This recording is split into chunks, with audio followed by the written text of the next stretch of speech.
Before we jump into today's episode, I want to take a moment to thank our podcast sponsor, CPR Hair. As many of you know, we are incredibly intentional about who we align ourselves with at The Conscious Salon. We don't just look at products, we look at values, leadership, and the impact that a company has in our industry. What stands out the most for us is their salon-first philosophy. Their focus isn't on just creating great products, it's empowering salon owners, supporting long-term growth, and helping our industry thrive. They offer education programs, events and professional development, and everything they do is designed to support the success of everyone in your salon. CPR is family owned and family run for Australian hair by Australian people. Thank you to CPR Hair for making this episode of the Conscious Salon podcast possible. This episode of the Conscious Salon podcast is brought to you by CPR Hair. Welcome back to another episode of the Conscious Salon podcast. Guys, I'm sure you're thinking Nikki is sounding a little bit different today. She never sounded better. We've changed it up. So Nikki's on the couch with me today. I'm taking control today. I'm putting the girls in the hot seat. She's got the big boss pants on. That's it. I'm a bit nervous. So Tae, walk us through what we're going to do today. So today I'm going to ask Nic and Tess some questions.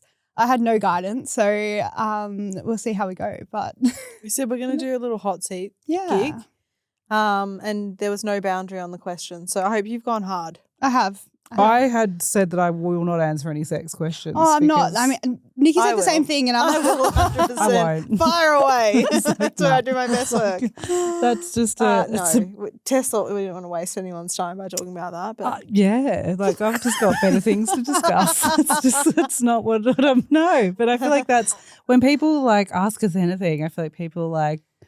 Every time we've done a questions box. What's your favourite position? Every time we've done a questions box, people always ask sex questions. And I'm like, it's just such a... What do we... Yeah, no, it's such a weird thing. You've got the ability to pick our brain on anything business related, Totally. but you go there. But anyway, fire away, Tay Tay. Alrighty, before I get into the questions, Nic and Tess always have an introduction for their guests on their podcast. So I thought I'm going to write an introduction to them today. Oh my God, cute. So I feel like I want to film this. How cute. That's so cute. All right. I just Wait, is it a roast? I should have done that though.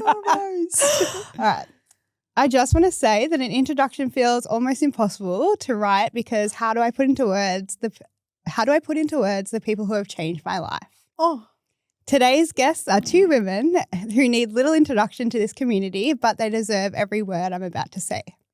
I'm shaking. Oh my God, I feel like I'm going to cry. Nic and Tess are obviously the founders of Ahead and the Conscious Salon and the hosts of this podcast. Over the last 13 years, they've built their businesses and have completely challenged what it means to be successful in our industry. They didn't just build a thriving salon, they built a community, a place where people feel safe, seen, celebrated, and genuinely cared for. Through the Conscious Salon, they've mentored salon owners and leaders around the country, sharing their wisdom on conscious leadership, nervous system regulation, that was weird timing, business, culture, relationships, and what it looks like to create a success without losing yourself along the way. But today I don't want to introduce them for what they've built. I want to introduce them because of who they are. I've been thinking a lot about how to describe these two women, and honestly, I don't think I could truly ever. What am I even reading? I don't think I ever truly could. The eulogy.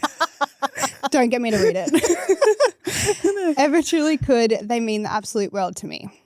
I wouldn't be the person I am here today without them. They believed in me when I didn't believe in myself. They challenged me, supported me, held space for me, and given me the safety to grow into the person I'm becoming.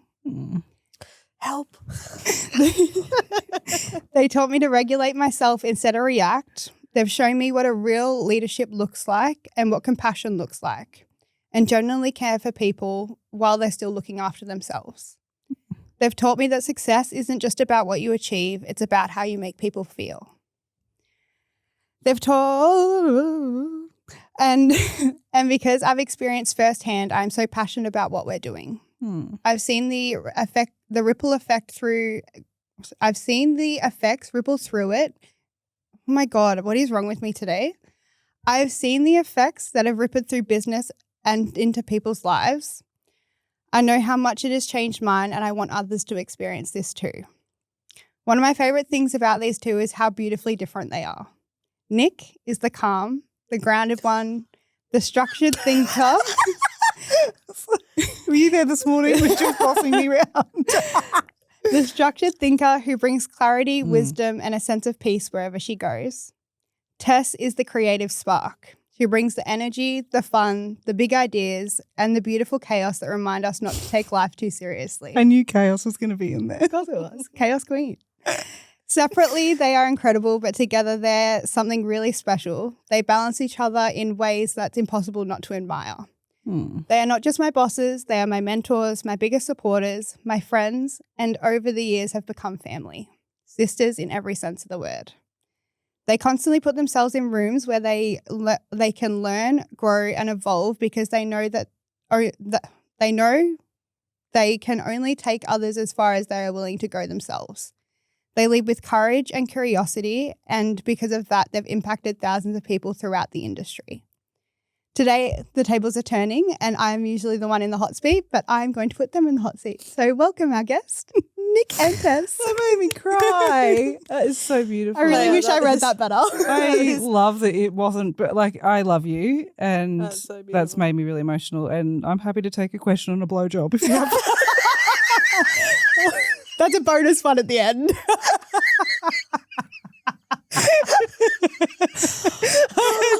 That was fucking stunning. Thank you. I love you forever. That threw me though. I didn't know. Is that what you're doing this left morning? the hotel room? Yeah. She did duck out. After the breakfast buffet, she was like a rat out of a drain box. Like, I'm just going for a walk. We're like, that's weird. It's like, That's what you're doing. I was like, but Taya, who am I going to play with? Wow, that was so beautiful. Thank you. Taya, thank you. Okay. That was incredible. And I will cherish that. That was absolutely beautiful. Thank you very much. And I'm sure you're buttering us up for the diabolical No, questions I'm that actually, you're gonna ask. I feel like my questions aren't as fun as what you think they're going to be. How so. hard is it to read those, by the way? Whenever we have a guest in who has a You really do emotional story, I'm like, it's so incredibly. emotional to read it out and it can be so nerve-wracking. So you did an amazing job. Thank you. All right, hit us with the questions. All right. Well, yeah, they're not as fun as what you're probably hoping, but these are the questions that I would really love to know. So I would love to know, what is a childhood memory that still shapes who you are today? Oh, I really fucked up one that came in my head. Like, not a fight. I nearly drowned when I was a kid. So it's like, can you remember that? Yeah. Oh my God. Oh my God. Love the water. Obviously, they've named my son River. Didn't call him Ocean. That's where I nearly. Oh my God, yeah. So hang on, has that shaped me who I am? Yeah, I think so, because like that was something that like, so context on that, I think I was young. I think I was about 5 and you were about 3. Maybe I was 4 and you were 2. You were a toddler. And Dad, I think, had gone, we're up in Queensland and Dad had gone for a surf or something out in the more, and of course, where did I want to be? Out with all the big kids doing all the big things. That's something that plays out a lot for me. As a child especially, constantly injuring myself or getting into dangerous situations because I wanted to prove myself. But so I got stuck in a rip. Mum had to leave Nikki and come and get me, and then she got stuck in the rip. Mum left me on the beach by myself and I was like 2, which I was like, that's got some question marks around it. She couldn't watch me drown while you were building a sandcastle, and like you hated the beach, so she was fairly confident that you weren't going to go into the water. And so she came out and she also started getting pulled down, and then there was a guy there who came and grabbed. But they both got rescued. Yeah, crazy. we got pulled out, and well, we've never unpacked this with a therapist. We should bring this into Eliza's but it session. didn't like mess me up. But I literally remember that feeling of like I was so little, and I remember I still can see going under and being really scared that like, oh my God, this is in game. But didn't. Got straight back up on that board, and I love the beach. So did that change anything? Did that answer that question? Probably not. That's what came into my First thing head. that popped up, we'll go with that. That's wild. How am I supposed to follow that? The first thing that popped into my head, which I was actually going to lie and say it was something different, but I'm just going to go with it, was when we were... Mum left me at the beach. No, but I'm also unpacking that trauma, but that's a different day. No, I'm thinking about, do you know what I'm going to say? No. The only childhood memory I have was when we went to the Detman's house and Tess reached in, wanted to get the mail for the Detman family who would like at the end of our street. Tess wanted to get the mail, and then I was like, no, I want to get the mail and give it to the dad or the mum or whoever it was. And Tess grabbed it out of the mailbox, and I grabbed her arm and bit her on the arm to get the mail. And then I got the mail and gave it to the people, and we got into like heaps of trouble. But what I'm realizing now is like the moral of that story is that's how it's affected me later in life is just step on anyone to get to the top. You need to start biting Tess's arm more often. Exactly. The fact that I don't remember that, I feel like That's all I remember from our childhood. Serious? I'm like blank till 18 years old, except for that. wow. Pretty much. Yeah. Oh, alrighty. There you go. Are we answering this? Yeah, I love it. Yeah, okay, cool. All right. What is the hardest season of your life you've experienced and how did it change you?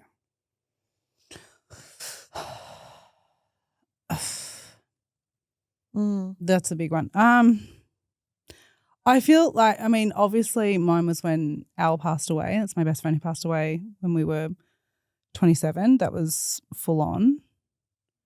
I've spoken about that a lot. I'm actually going to pivot from that. This season's pretty stretchy. This season's been pretty big. This season has definitely, I think, pushed us to new levels. And although it is, I think back to my word of the year, which I actually fucked up on a podcast a few weeks ago. I said expanded. It wasn't. It's elevated. Expanded was yours like 2 or 3 years ago. Yeah, and when I fell pregnant, which is hysterical that happened.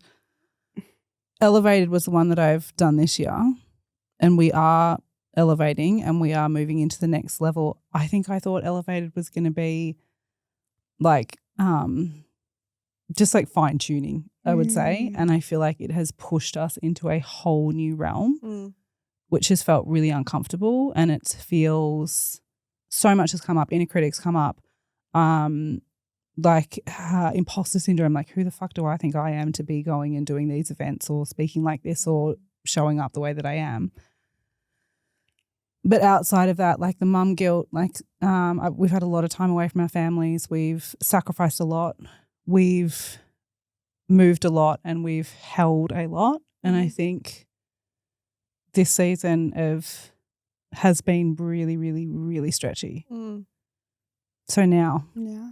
I'm going to say COVID as a new mum. Oh, God, 100%. I think I was like, I'm not mentally well. It was just fucked. It was like so insane. And obviously different version of ourselves now. I'd handle it completely differently. But feeling the responsibility for everyone in the team and prioritizing saving our business over being a new mum is like, it was so fucked. So fucked on so many different levels. And I don't even know if I would say, like, you know how everyone's like, oh, I'm just really grateful for that happened. I don't think I'm there yet. I'm like, no, that was really fucked up. And just all of the anxiety that people felt in Melbourne was insane. It was a hard place to be for sure.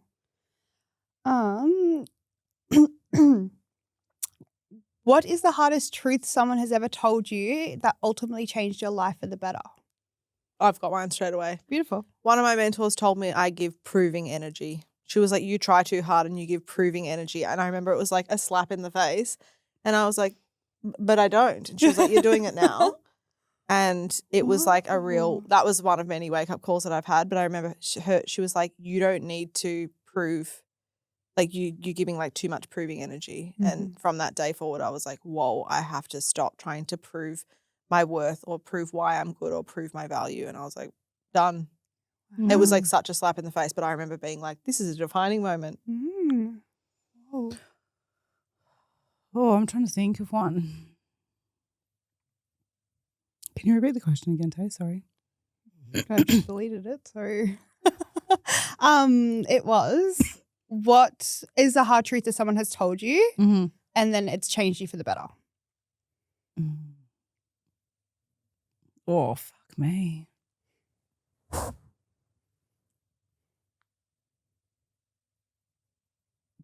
Do you know what, like, I think has been one of my biggest, like, I don't know if it's a hard truth, but just like, just something that I constantly go back to every time when I want to like people please or keep like trying to do something.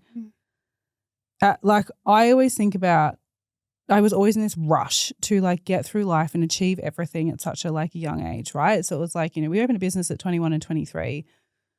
I remember turning 30 and being like, oh my God, I'm like not with my person, and like I haven't had a baby, and like, what does this look like? And, shockingly met Mick that year. I had a baby at 300 years old, however old I was at the time. What I've actually realized in this is such a fucking rush. And I hear like so many young women at like 19, 20 who are like thinking that they need to have like all their ducks in a row. Mm-hmm. One of the, one of the biggest things that I realized was that time is not linear and it doesn't fucking matter, and you move at your own timeline. Because if you are, I'm 36 now, about to turn 37. If I live to 70, I'm halfway through my life. Mum and Dad are 70. But let's saying. Let's stretch it out because you live to 90. But even if I do, like say I'm just going to do for like, but even if I do for like, if I live to 90, that means that I'm not yet halfway through my life. Mm. So what is the fucking rush to get everything done so quickly? Mm-hmm. So what was your hard truth? Hard truth, go at your own pace, and it doesn't fucking matter. Mm. Like, don't rush. There's no rush. We have so much time. Enjoy it. That's a good one. That's my hard truth. What do you think your younger self would be most surprised about your life today? I say that I'm in the hair and beauty industry. Mm. I reckon that I'd be like, what? Yeah. What are you doing? Yeah. Well, you had a lot of different jobs when we were younger. Yeah. I always thought I was going to go into media and like video production. That is very you. You still do a lot of that though. Mm. Yeah. I just think I'd be surprised. Younger me, I think, I think younger me would be so proud. I think about like the girl that dropped out of school and like had the, year level coordinator trying to expel me first of all from a public school. Not going to happen, Charles. But that whole way that played out, I really felt like I was destined to fail. And I remember people thinking that I literally thought that I wasn't going to achieve anything. That when I go back to that version of like the dropout that felt like she had no future or, I think I would like it. She'd feel pretty proud of like the fact that I'm sitting here with 2 businesses and a podcast. This is so wholesome. I'm really regretting like telling the bite on the arm story now. I like it. Let's bring it back. One way to solve that on my arm now. Little nibble. Yeah. Yeah, I think that's definitely it. Yeah, just going back. I think she'd be like, fuck yeah, girl. Good for you. Fuck those teachers. School's not for everyone. My last question is, when have you been the most proud of yourself? Not because of what you've achieved, but because of how you handled a moment. Okay, well, I'm going to go because I'm going to talk from I think for me, one of the things that I'm most proud of, especially with, like, there's so many things. There's like business, there's family, there's kids, there's like our partners, like so friends, everything. I'm most proud of when we started therapy. And we made a decision to stop the continual cycle that we've had for so many years.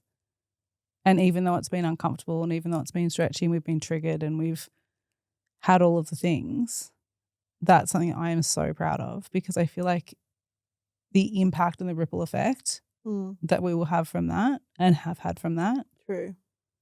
That's something I'm really proud of. It's amazing. Tay, can you repeat the question? And also when I was in the state team for a lot of sports. Not what you've achieved, Tess. Not what you've achieved. Well, that was. Mum still got all my jackets. Tell me the question again, because I feel like I'm going to understand it wrong. But basically, what are you the most proud of in a moment that's like shaped you? What was it? When have you been the most proud of yourself? Not because of what you've achieved, but how you've handled a moment or handled a situation. Handled a moment. I think there's been so many leadership, like when I think work-wise, there's been so many leadership moments that have been like diabolically fucked, where I've been like, don't be an automatic, switch into manual, like remove all the drama, look at this person and just see like where they're coming from. So many moments like that. I could count that like so many times. I think one thing that just jumped out at me was when you resigned. I think it was like, I remember being like, I think that the person that I was back then probably wanted to respond in a completely different way. But I think that we did the best that we could with what we had at the time. But that was something that jumped out at me, just being like, okay, it's going to be okay. But even though we were like, this is fucking terrible. This is the worst case scenario. It's the worst breakup. But that jumped out at me. And then I think with family stuff, I think it's always my relationship with Pete. Like going back to the Goals, the foundations of that and the how we work through things together. Like even he gave me some feedback the other day and he was like, I feel really like disconnected from you at the moment. And immediately in that moment, was I telling you this the other day? No. Me. Yeah. And immediately in that moment, I was like, I feel so stretched right now. I don't have anything to give anyone. I feel like I'm not giving myself anything. How can you just want more from me? Like I feel like everywhere at the moment, I really felt that pressure of like, I just feel like I'm doing a shit job everywhere. And I feel like everyone's telling me I'm doing a shit job everywhere.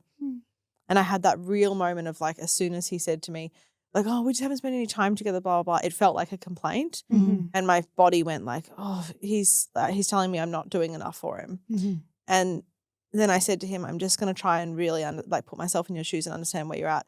Like I'm hearing that you want to spend more time together. I'm hearing that you want that more quality time. And he was like, yeah, I just really miss you. And I was like, fuck. And then I said to him straight away, thank you for giving me that feedback. Like I really appreciate you giving me that feedback. And we had this really beautiful conversation that would have been so different 5 years ago. So different. Proud of you. Yeah. And then just, little spa, little pash, Yeah. bottle of champagne. Solves everything. Good to go. Solves it all. Would you like to answer the blowjob question? Kind of. But I think that, like those moments of just being like, oh, I can choose to really be different here. Yeah. Absolutely. Thank you guys for answering my questions. Sorry they were weren't as fun so as what you great. probably No, thought. that Do was you want so to throw good. like a rogue one of like something wild? Oh, I don't know. I'm not very wild. Didn't you throw one? Have you got one? Do you want to No, ask I'm a sex like- one? Is there something you would? All right. What is a question you thought I was going to ask? I thought you were going to ask about money. Oh, I thought you were going to ask Get up your about- account. You have to show him. I thought a lot more emotional, but I did message Kate Morris. She hasn't replied yet. Oh. And I was like, send me your questions because I know they hit you hard and I want you to get some payback. One of them but she was didn't about answer yet. that was So we have to about do another the- episode. I thought you were going to ask about like controversial things like what's the worst thing a team member's done or like No. something about money. I thought you would ask. Well, we have No. to do another episode now. Another episode. I know. I'm Guys, hearing I'm that. taking over. Guys, I just feel Absolutely. like it's important to note when you said about Tae's resignation, hope that didn't jump scare anyone. Tae hasn't resigned, but she did many years She ago. did, Yeah. yeah. She resigned, Came back though, didn't she? That's it. came back. Yeah. Exactly. Very Tay, do you good. want to take us out? Thank you guys so much for coming and talking to me and let me taking over. No, you too. But thank you guys for listening to another episode of the Conscious Salon podcast. Yay. Love you, Taya. Thank you for the beautiful words before. Love you Thank you, guys. Tay. Stay conscious. conscious.